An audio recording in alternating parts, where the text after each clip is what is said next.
প্রথম দেখতেছি। ডেফিনেটলি আমি বলবো যে লাস্ট দুইটা বোর্ডই আমি বলবো যে ফারুক ভাই আসার পরে এবং বুলুল ভাই আসার পরে যা ওনাদের চিন্তা ভাবনাটা একটু ডিফারেন্ট। আগে যেই জিনিসটা ছিল যে আমরা জিম্বাবুয়ের সাথে খেলার জন্য মুস্তাফিজকে চেন্নাই থেকে নিয়ে এসেছিলাম, নকআউট ম্যাচ খেলতে দেয়নি।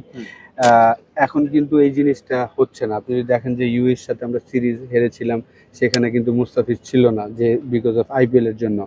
তো এটা একটা পজিটিভ দিক। আপনার 26 বছর হয়ে গিয়েছে, আমরা এই জিনিসটা আগে করিনি, এখন করছেন, এটাই হওয়া উচিত।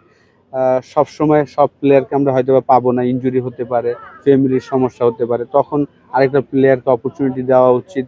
তো এই যেহেতু পিএসএল এ খেলতে গিয়েছেন, আমি জানি না আসলে তাদের কতটুকু এনওসি দেওয়া হয়েছে, কিন্তু নতুন প্লেয়াররা যদি সুযোগ পায় তাদের জন্য একটা অপরচুনিটি।